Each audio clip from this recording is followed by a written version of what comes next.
Recently, Nonkululeko Mbatha, a newly appointed primary school principal from Nongoma in northern KwaZulu-Natal, was left in shock after seeing her home and 2 vehicles in flames. It's alleged that a few weeks ago, there had been attempts to touch the school in a bid to prevent her from assuming her duties.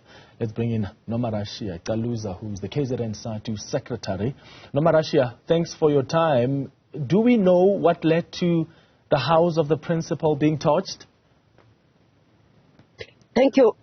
For now, we are waiting for investigation to unfold, but we can tell you that it is not a coincidence that when she is assuming as a new principal of the school, both the school and his home get burnt.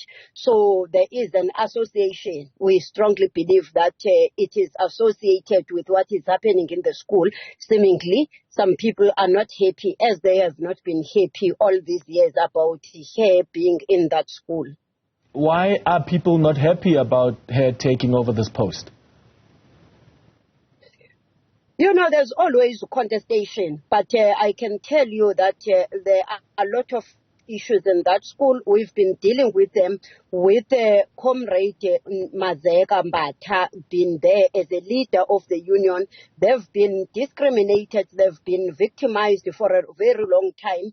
And in fact, the work relations between teachers in that school has not been good for quite some time. But we can tell you that it's mostly members of SADTU that are not welcomed in that school. As we speaking, there are 2 staff rooms. And when you get into that school, you can clearly see that there are divisions.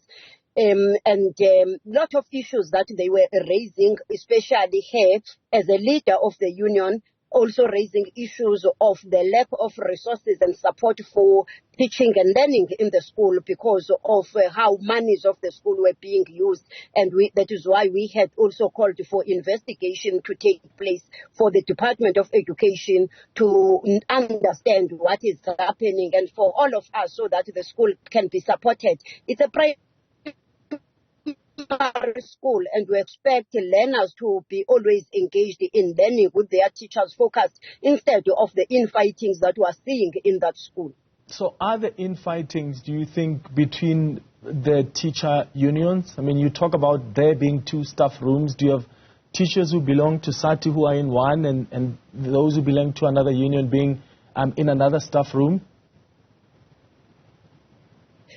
Clearly, that is it. But what is worse in that school is that there's political interference.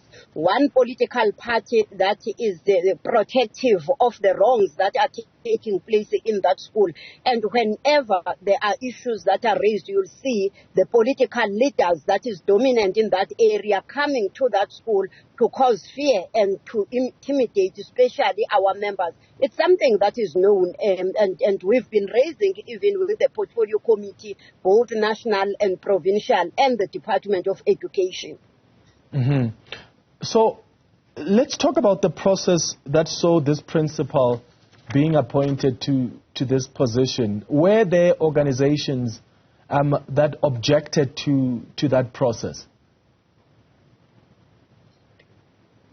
The process has been long. We can say it has been long to the extent that, of course, following the existing grievance procedures and processes ended up being concluded. But as of now, we are not aware of any dispute that is formally lodged, but there is resistance.